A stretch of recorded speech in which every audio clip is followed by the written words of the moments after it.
The rich man was in his house doing all the things that he normally does.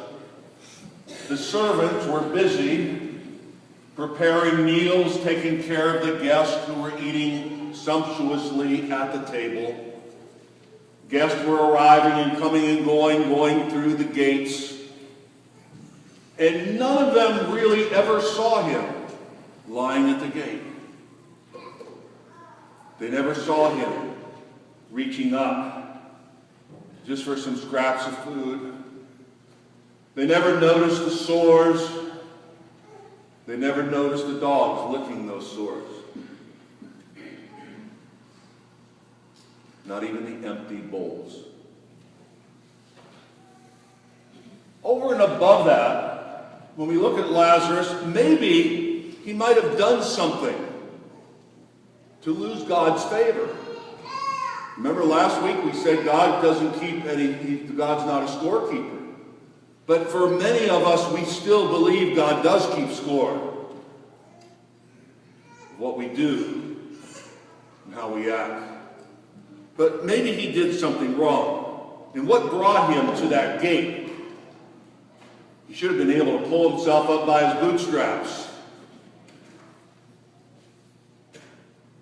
Maybe he was betrayed by someone he loved. Maybe some scandal hit his family, his business. Maybe taxes overwhelmed him. Maybe he was just sick. He had no health insurance, any way of reaching out to someone who would care for him. Maybe he was lame and just wasn't able to walk and work. Maybe he was too proud to beg anyplace else or to dig ditches. Maybe he was possessed by demons or a variety of addictions.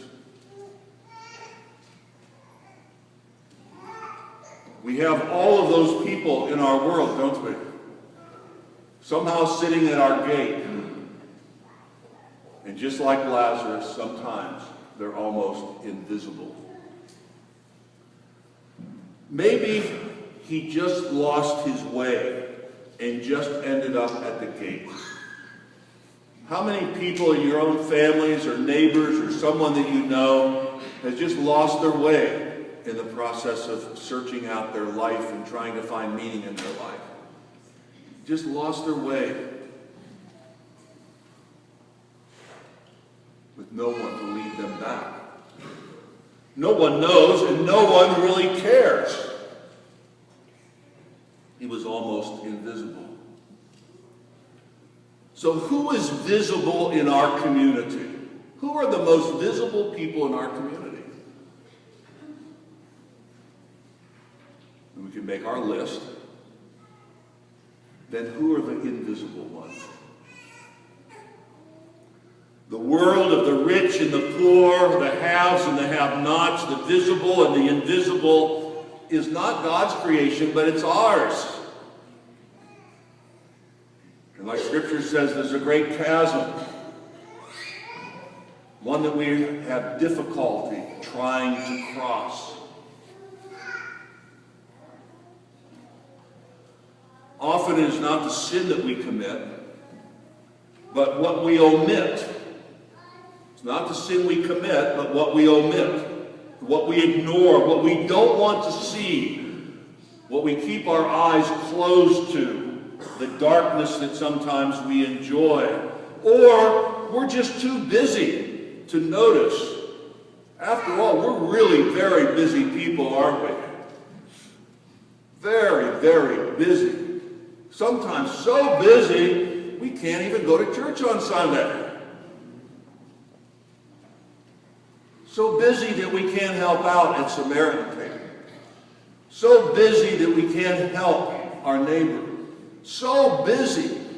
So busy. And we just, somehow we don't pay attention. So it's not what we commit. It's what we omit. It's what we don't see.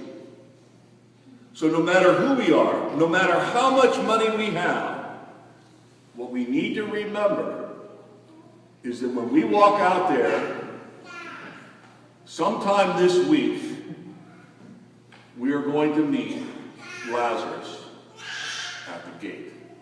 God bless you.